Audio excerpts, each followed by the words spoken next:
Assalamu alaikum, chers frères et sœurs. Imaginez un monde où la colère ne vous contrôle plus, où chaque moment de tension est remplacé par une paix intérieure. Dans une société où la colère s'exprime facilement, il est facile de se laisser emporter. Mais le prophète Muhammad, paix et salut sur lui, nous enseigne une leçon puissante. Le fort n'est pas celui qui surpasse les autres, mais celui qui se maîtrise quand il est en colère. Cette parole nous montre que la véritable force ne réside pas dans la puissance physique ou dans la domination des autres, mais dans la maîtrise de soi face aux émotions qui nous dépassent. Avant de commencer cette vidéo, n'oubliez pas de liker cette vidéo, car cela nous donne beaucoup de force pour continuer à partager du contenu bénéfique. Et je vous invite à vous abonner à notre chaîne et d'activer la cloche de notification pour rester informé de nos prochaines publications sur la foi islamique. Merci et bonne vidéo.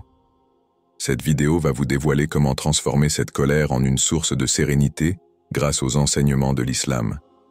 En intégrant ces principes, vous découvrirez des étapes concrètes pour maîtriser vos émotions et renforcer votre lien spirituel avec Allah. La colère, bien qu'elle soit une émotion humaine naturelle, peut devenir un obstacle spirituel majeur.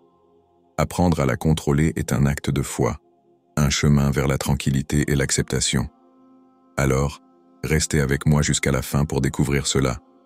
Si vous avez des questions ou des commentaires en cours de route, n'hésitez pas à les laisser en bas. J'apprécie beaucoup vos retours. Allons-y. Restez avec nous pour découvrir ces enseignements profonds et pratiques qui peuvent transformer votre relation avec la colère et, en fin de compte, vous mener vers une vie de paix et de bienveillance. Les dangers de la colère. Un feu qui consomme. La colère est souvent comparée à une braise ardente qui brûle en nous, comme le décrit un hadith du prophète Muhammad, paix et salut sur lui. La colère est un charbon ardent dans le cœur du fils d'Adam. Lorsqu'elle est incontrôlée, elle peut causer des dégâts profonds et irréversibles. Destruction des relations. La colère, lorsqu'elle est laissée libre, devient un poison qui détruit les relations les plus précieuses. Elle nous pousse à dire des mots durs et blessants que nous regrettons souvent par la suite. Ce poison nuit aux liens familiaux, amicaux et conjugaux, créant des fossés difficiles à combler. En réalité, chaque explosion de colère laisse une cicatrice, que ce soit dans notre propre cœur ou dans celui de nos proches. Impact sur la santé. La colère n'affecte pas seulement notre esprit, mais elle a aussi un impact direct sur notre corps. Elle entraîne une élévation du rythme cardiaque, une tension artérielle élevée et des effets néfastes sur le système immunitaire. Les scientifiques ont prouvé que les émotions négatives comme la colère augmentent les risques de maladies cardiovasculaires, d'anxiété et de dépression. Maîtriser sa colère est donc non seulement bénéfique pour l'âme, mais aussi pour la santé physique.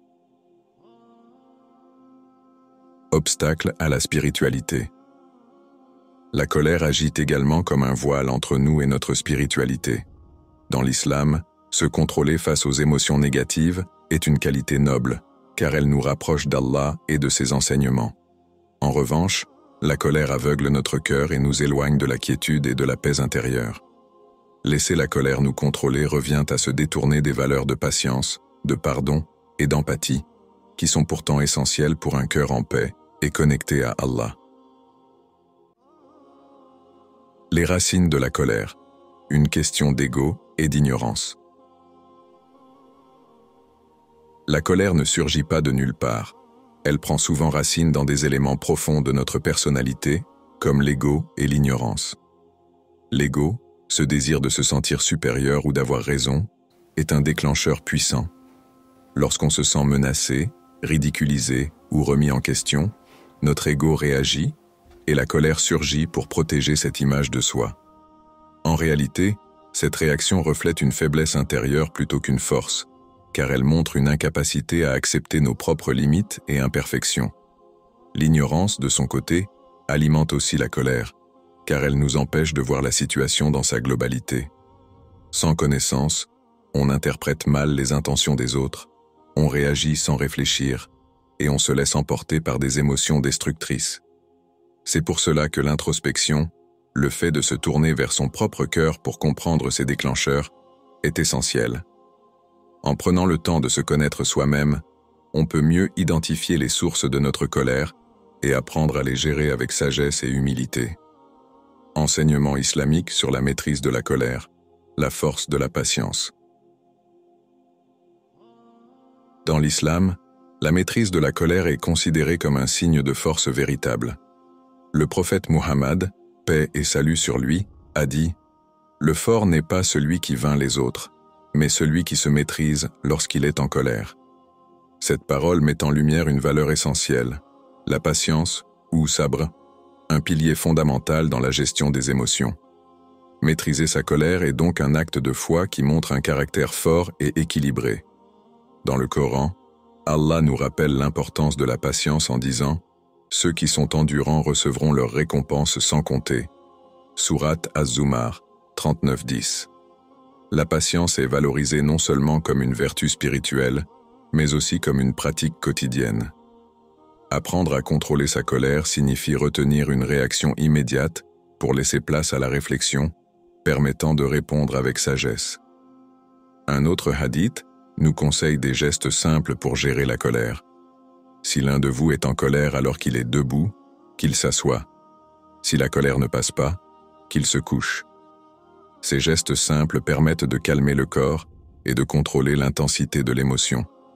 Cette sagesse incarne l'approche pratique de l'islam, qui considère le corps et l'esprit comme liés dans le cheminement spirituel. De plus, l'islam encourage le pardon, comme l'a enseigné le prophète, paix et salut sur lui. Celui qui pardonne, Allah lui pardonnera. En pardonnant, nous apaisons notre cœur et réduisons les tensions qui nourrissent la colère. En somme, les enseignements islamiques sur la maîtrise de la colère nous montrent que la patience et le pardon ne sont pas seulement des réactions vertueuses, mais aussi des moyens de préserver notre paix intérieure et d'honorer notre lien avec Allah. La puissance de la patience, sabr. La patience ou sabr est une vertu centrale dans l'islam, reconnue comme un moyen puissant de renforcer notre foi et d'acquérir la satisfaction d'Allah. Dans le Coran, Allah déclare « Certes, Allah est avec ceux qui sont patients. » Sourate Al-Baqarah 253.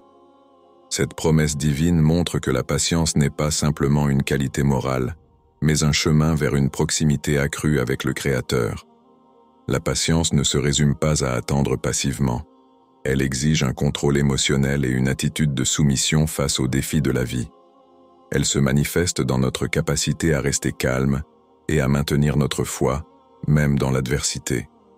C'est un acte de confiance totale en Allah, en ses plans et en sa sagesse, même lorsque la situation nous échappe. Le prophète Muhammad, paix et salut sur lui, a dit « Personne n'a reçu un don plus bénéfique et plus vaste que la patience. » Cette déclaration nous rappelle que la patience est une source de force intérieure. Chaque fois que nous choisissons de faire preuve de patience au lieu de céder à la colère, nous accumulons des récompenses spirituelles qui nous rapprochent d'Allah. De plus, le sabr nous permet de mieux réfléchir et de faire des choix plus sages, contribuant ainsi à une vie plus équilibrée et harmonieuse.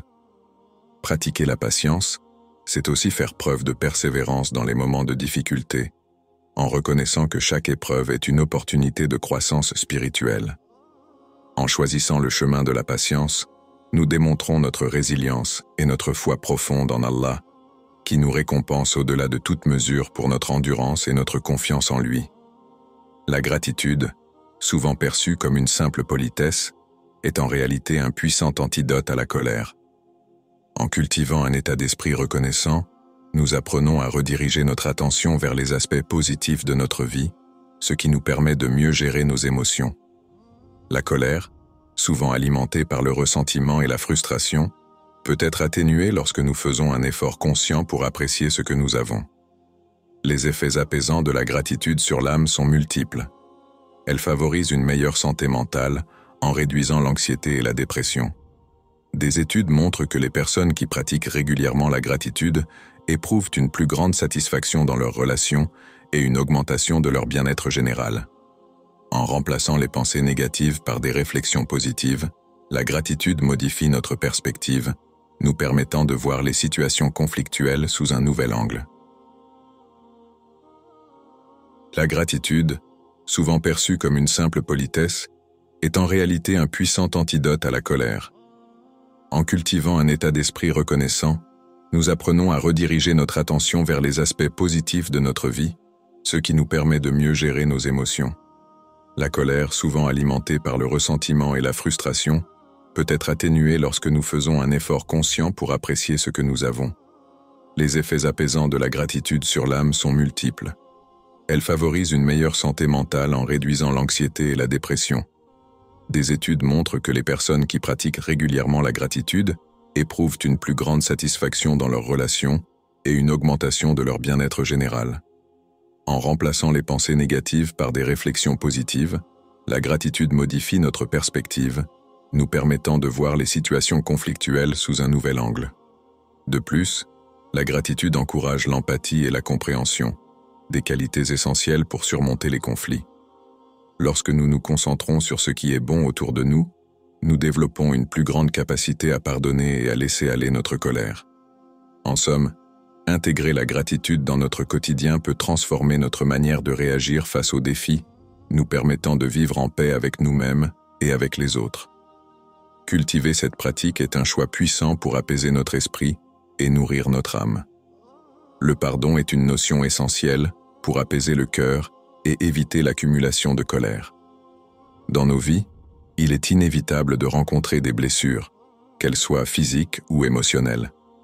Chaque offense, chaque trahison peut engendrer un sentiment de colère qui, si elle n'est pas traitée, peut se transformer en ressentiment durable. Le pardon, loin d'être un signe de faiblesse, est un acte de force qui libère l'individu de ce fardeau émotionnel. Lorsqu'on choisit de pardonner, on ne signifie pas que l'on minimise la douleur subie ou que l'on excuse les actes de l'autre. Au contraire, le pardon est une démarche personnelle qui vise avant tout à guérir son propre cœur. En renonçant à la colère et en relâchant les chaînes de la rancune, on s'offre la possibilité de vivre plus sereinement. Des études psychologiques ont montré que le pardon peut réduire le stress, l'anxiété et même les problèmes de santé physique. Il permet de restaurer un sentiment de paix intérieure, favorisant ainsi une meilleure qualité de vie. Le pardon est également crucial pour maintenir des relations saines. Il favorise la communication et la compréhension et permet de construire des liens plus forts basés sur la compassion et l'empathie. Lorsque nous apprenons à pardonner, nous offrons non seulement une seconde chance à l'autre, mais nous nous donnons également l'opportunité d'évoluer. Cependant, le chemin du pardon n'est pas toujours facile. Il nécessite souvent du temps, de la réflexion et un engagement sincère.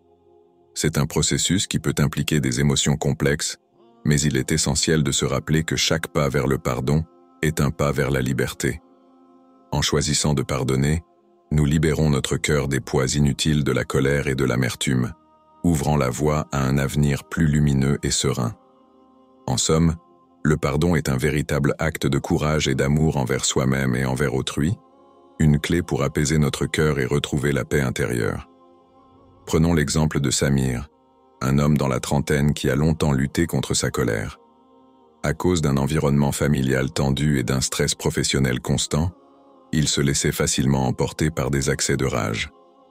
Cette colère affectait non seulement sa vie personnelle, mais aussi ses relations professionnelles. Ses amis se tenaient à l'écart, et il était souvent en conflit avec ses collègues. Samir a réalisé que cette colère le freinait dans son épanouissement. Un jour, lors d'une dispute avec un collègue, il a eu une révélation. Plutôt que de réagir impulsivement, il a pris un moment pour respirer et réfléchir à la situation. Il se souvint d'un livre sur la gestion des émotions qu'il avait lu dans le passé, qui parlait de la puissance du pardon et de la gratitude. Cela l'a poussé à se remettre en question et à se demander comment il pouvait changer son approche face à ses frustrations. Samir a décidé de prendre des mesures concrètes pour maîtriser sa colère. Il a commencé à pratiquer la méditation quotidienne, lui permettant de mieux gérer ses émotions. Chaque matin, il consacrait 10 minutes à la gratitude, notant les choses positives de sa vie. Il a également commencé à dialoguer avec son collègue, cherchant à comprendre ses perspectives plutôt que de se focaliser sur ses propres frustrations. Peu à peu, Samir a remarqué un changement significatif.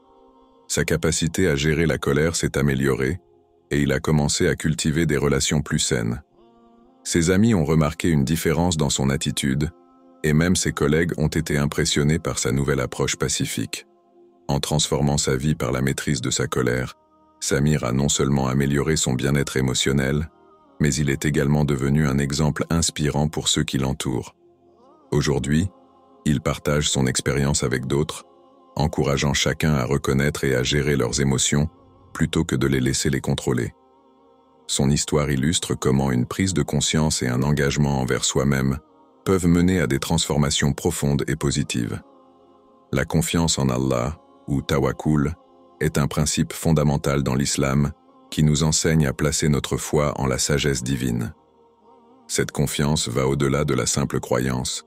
Elle implique une soumission totale au plan d'Allah, en reconnaissant qu'il a un but pour chaque épreuve que nous rencontrons. Dans des moments de frustration ou de colère, se rappeler de cette confiance peut agir comme un puissant apaisant pour notre âme.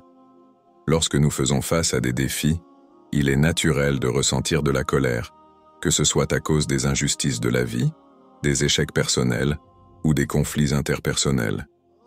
Cependant, en plaçant notre confiance en Allah, nous réalisons que ces expériences sont souvent des tests destinés à renforcer notre caractère et notre foi. Cette perspective nous aide à relativiser nos frustrations et à voir les difficultés comme des opportunités de croissance spirituelle. Tawakkul nous rappelle que nous ne contrôlons pas tout, mais qu'Allah, dans sa sagesse infinie, sait ce qui est le mieux pour nous. En relâchant nos attentes et en acceptant que certaines choses échappent à notre compréhension, nous nous libérons du poids de la colère et de l'anxiété. Cette attitude de lâcher prise ouvre la voie à la paix intérieure, car nous apprenons à accueillir les événements de la vie avec sérénité. En pratiquant tawakkul, nous renforçons notre connexion avec Allah, ce qui nous apporte réconfort et tranquillité d'esprit. Cela nous permet de cultiver la patience et de réagir avec calme face à l'adversité. En somme, la confiance en le plan d'Allah est un remède puissant pour apaiser nos émotions, nous guidant vers une vie remplie de paix et de résilience face au tumulte de l'existence. L'empathie est une qualité essentielle qui joue un rôle crucial dans la diminution des ressentiments et la gestion des émotions. Elle nous permet de nous mettre à la place des autres, de comprendre leurs sentiments et leurs perspectives, et de développer une connexion plus profonde avec eux.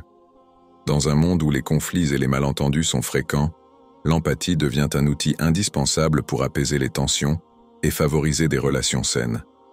Lorsque nous faisons preuve d'empathie, nous sommes capables de voir au-delà de nos propres frustrations et de nos douleurs.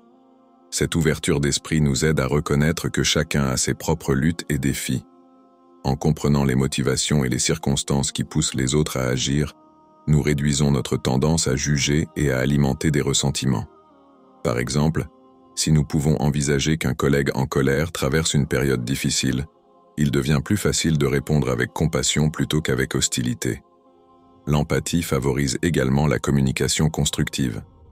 Lorsque nous écoutons activement les autres et validons leurs émotions, nous créons un espace où ils se sentent compris et respectés. Cela contribue à établir un dialogue ouvert qui permet de résoudre les conflits avant qu'ils ne s'intensifient. En pratiquant l'empathie, nous apprenons à gérer nos propres émotions, car cela nous aide à relâcher notre colère et à cultiver des sentiments de paix et de compréhension. En somme, l'empathie est une clé pour diminuer les ressentiments et mieux gérer nos émotions. Elle nous permet de bâtir des ponts entre les individus, de promouvoir la tolérance et de favoriser un climat de respect mutuel. En intégrant l'empathie dans nos interactions quotidiennes, nous contribuons non seulement à notre propre bien-être émotionnel, mais aussi à celui de notre entourage, créant ainsi un environnement plus harmonieux et serein.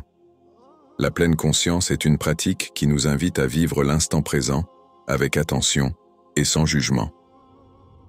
Dans le cadre de la spiritualité islamique, des techniques comme le dhikr et la respiration profonde peuvent servir de puissants outils pour cultiver cet état de conscience, nous aidant ainsi à rester calmes et centrés, même dans les moments de stress ou de colère. Le dhikr, qui signifie rappel en arabe, consiste à invoquer les noms et attributs d'Allah. Cette pratique peut prendre différentes formes, comme la récitation de phrases courtes telles que Subhanallah, gloire à Allah, ou Alhamdulillah, louange à Allah. En intégrant le dhikr dans notre routine quotidienne, nous créons des moments de tranquillité qui nous recentrent sur notre foi et nous éloignent des distractions du monde. Cette répétition consciente et rythmée nous permet d'apaiser notre esprit, de réduire notre anxiété et de renforcer notre connexion spirituelle. La respiration profonde est une autre technique efficace de pleine conscience. En prenant quelques instants pour respirer profondément, nous pouvons instantanément calmer notre système nerveux. Une méthode simple consiste à inspirer lentement par le nez, en laissant l'air remplir notre ventre, puis à expirer lentement par la bouche. Cette technique, lorsqu'elle est pratiquée régulièrement, aide à dissiper la tension et à favoriser un état de sérénité. Elle nous encourage également à être attentifs à notre corps et à nos émotions, ce qui nous permet de mieux les gérer. Combiner le dhikr avec des exercices de respiration profonde peut renforcer l'effet apaisant de ces pratiques. Par exemple, en récitant un nom d'Allah, tout en se concentrant sur sa respiration, on ancre notre esprit dans l'instant présent. Cela nous aide à lâcher prise des préoccupations passées ou futures et à rester serein face aux défis de la vie. En somme, la pleine conscience, à travers des techniques telles que le dhikr et la respiration profonde, offre une voie précieuse pour cultiver la paix intérieure et la clarté d'esprit. En intégrant ces pratiques dans notre quotidien, nous apprenons à vivre chaque moment avec plus de présence et d'intention, favorisant ainsi notre bien-être émotionnel et spirituel. Pour maîtriser la colère et cultiver un état d'esprit serein, il est essentiel d'adopter des étapes pratiques qui favorisent le contrôle de soi. Voici quelques recommandations pour vous aider dans ce cheminement. 1. Pratiquez la pleine conscience. Intégrez des moments de pleine conscience dans votre quotidien. Que ce soit à travers le dhikr ou des exercices de respiration profonde, ces pratiques vous aideront à rester centré et calme face aux défis. 2. Identifiez vos déclencheurs. Prenez le temps de réfléchir aux situations qui suscitent votre colère. En reconnaissant vos déclencheurs, vous pourrez mieux anticiper vos réactions et préparer des réponses plus constructives. 3. Mettez en place une pause. Lorsqu'une situation vous met en colère, accordez-vous une pause. Prenez quelques respirations profondes ou éloignez-vous pour quelques minutes afin de permettre à vos émotions de se stabiliser avant de réagir. Exprimez vos sentiments. Au lieu de réprimer votre colère, trouvez des moyens sains de l'exprimer, que ce soit par le biais de l'écriture, de la discussion avec un ami de confiance ou de la pratique d'une activité physique. Exprimer vos émotions peut prévenir l'accumulation de ressentiments. 5. Cultivez l'empathie. Mettez-vous à la place des autres pour mieux comprendre leurs actions. Cette compréhension peut diminuer la colère et favoriser des interactions plus positives. Pratiquez le pardon. Apprenez à pardonner, non seulement pour libérer les autres, mais surtout pour vous-même. Le pardon est une voie vers la paix intérieure et un moyen puissant de lâcher prise. 7. Consultez un professionnel. Si vous trouvez que la colère est difficile à gérer, n'hésitez pas à demander de l'aide à un professionnel. La thérapie peut vous fournir des outils supplémentaires pour travailler sur vos émotions. En appliquant ces étapes, vous pourrez mieux contrôler votre colère et vivre une vie plus sereine. Si vous avez trouvé ces conseils utiles, abonnez-vous à notre chaîne et n'oubliez pas de liker la vidéo pour soutenir notre contenu.